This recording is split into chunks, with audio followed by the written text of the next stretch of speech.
Hey everyone, happy Sunday to you. I hope all is well. I hope you're settled into the course and kind of have an idea of what it looks like. Familiarize yourself with the course, the syllabus, watch the videos. Trust that I tell you that the videos are going to come in handy. So that said, welcome again. I really love this course, and you're going to experience that with me over the course of the semester. That said, is so this week. First, let me back way up. It's really nice to meet most of you or all of you. I'm doing the video a little early, so I haven't met everybody yet. That's why I say that.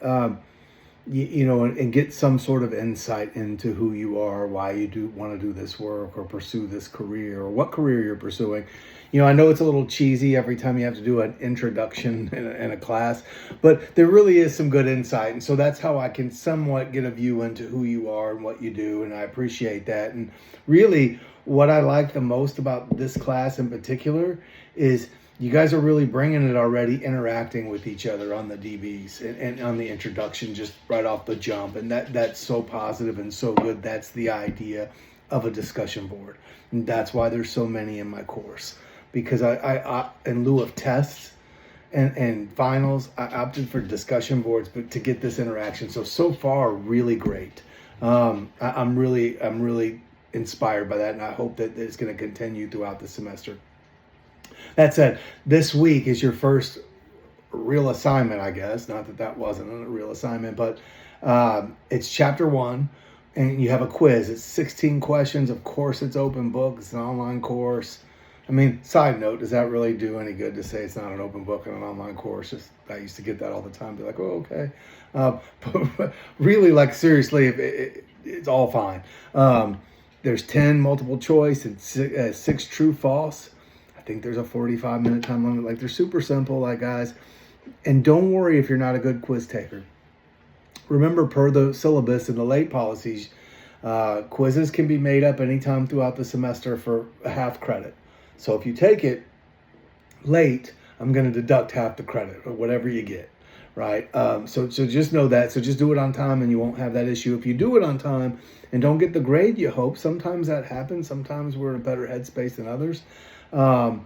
There'll be extra credit released about halfway through the semester. Plenty of extra credit for you to bring that grade all the way up with these. So let me take that off you. Don't worry if you're not a good test taker or a quiz taker. There's only 4, and they'll go quick.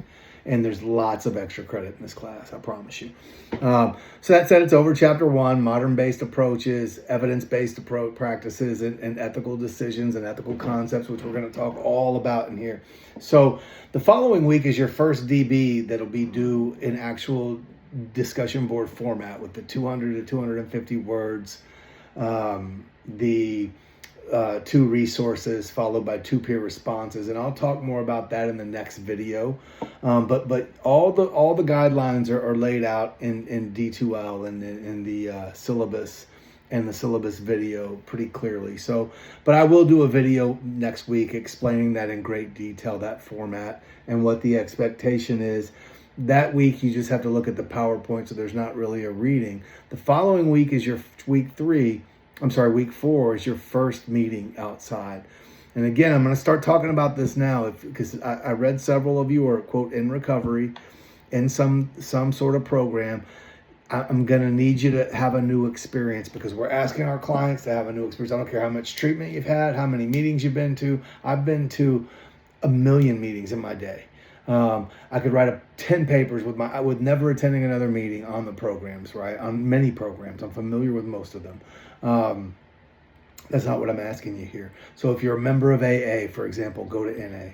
If you're a member of NA, go to AA, go to CA, go to AAA, go to MBA. There's one more I'll leave off, but you get the idea. I'm kind of kidding, of course, about AAA and MBA. If you can go to the MBA, great. That said, go to Al-Anon, go to ACA, Adult Children of Alcoholics and Dysfunctional Families, solid program. And we're going to talk more about all those as we get closer. But be thinking about that, because if you wait till the last week and then say, oh, I was so busy, I can't get in, I got sick, that's on you. You have 4 weeks to be thinking about that. So make sure you're in that. And again, if you're already in a program, I really need you. Look, I mentioned this in the, I don't know which video, whether it was the welcome or the syllabus, that we are in a field of study and work that is based on ethical principle. We have a code of ethics, multiple codes of ethics actually, that guide everything we do and guide our licensure. I'm asking you to do the same and lean on that ethics, on those ethics, and really follow through and have a new experience. Because the idea is, we as clinicians need to be, let me back up. Let me back way up here. We as clinicians are only as good as our resources. I'm going to say that throughout the semester. Look, I've been doing this work 17 years, and I'm going to tell, I'm licensed in multiple states. I'm going to tell you I'm only as good as my referrals. I can't take on everybody. I don't want to take on everybody for that matter. There are things, I have a substance use disorder focus of care, right? As our licensure states, we stick within our scope of practice. We're not family clinicians. We're not career counselors. We're not trauma counselors. We're not any number of things. We don't diagnose mental health. However, that said, our scope of practice is we better be familiar with all of that because we work with all of that. Here's the caveat to this license is as it relates to the substance use disorder.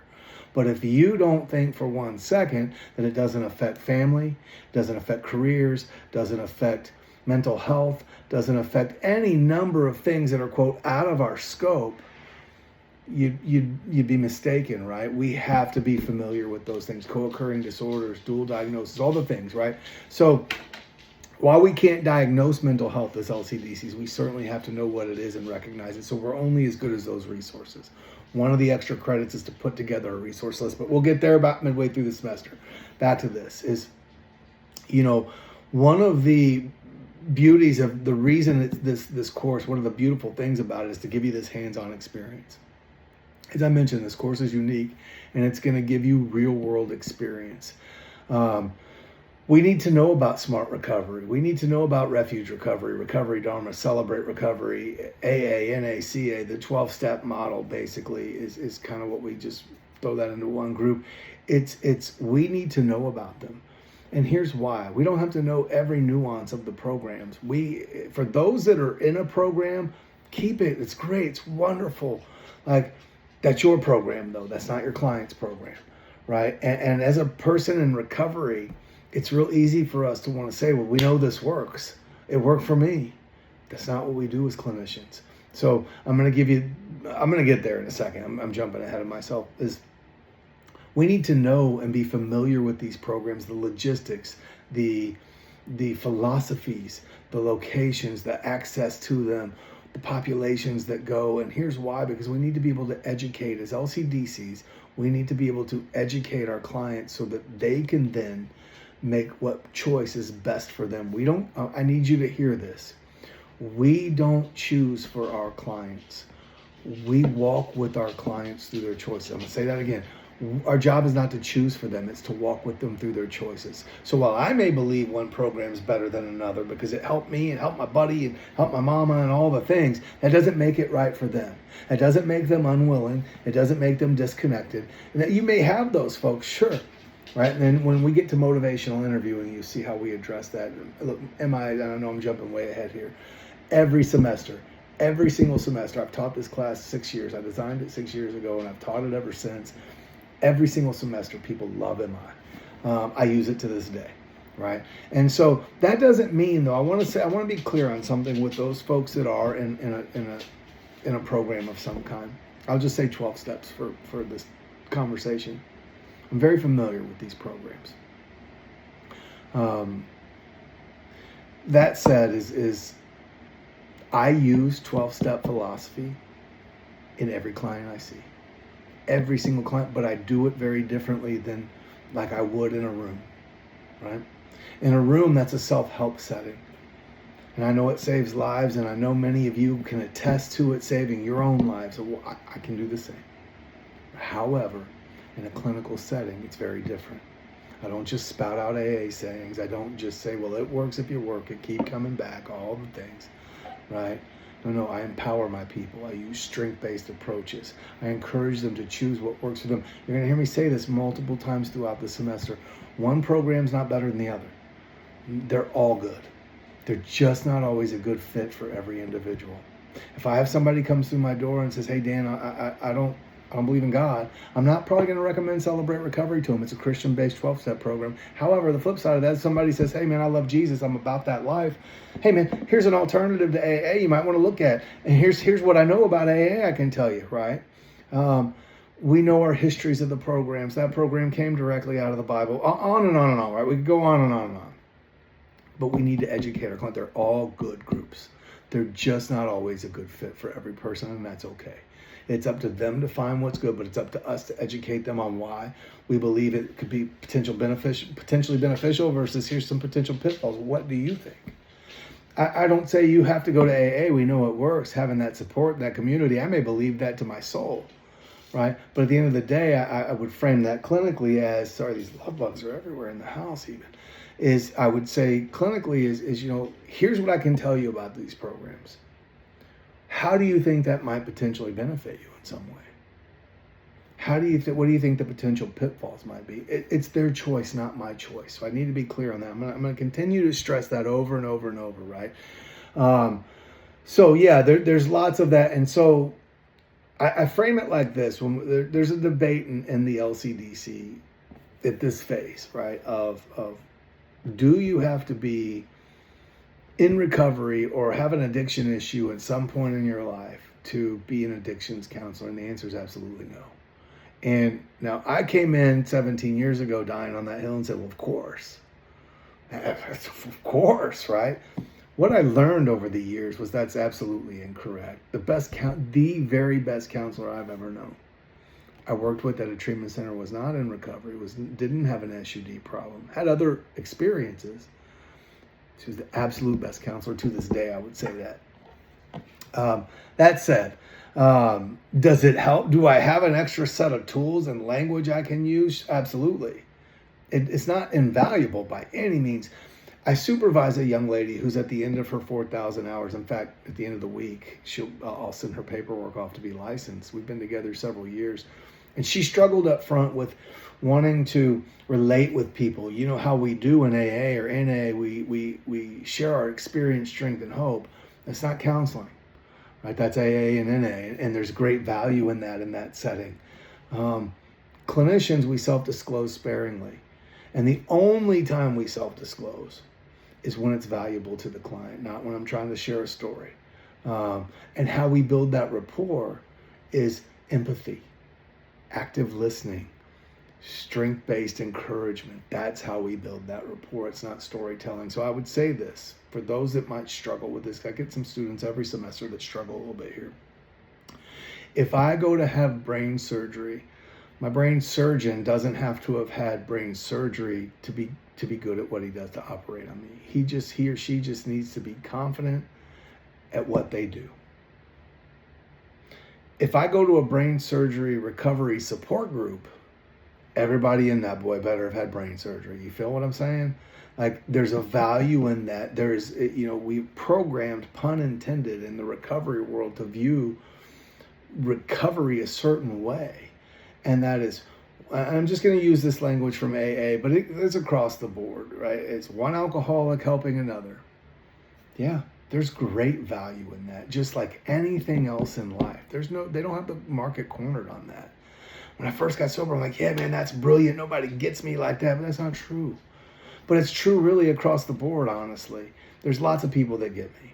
They just handle things very differently. I chose to use substances. Maybe they overate. Maybe they oversexed. Maybe they overworked. Maybe they overchurched.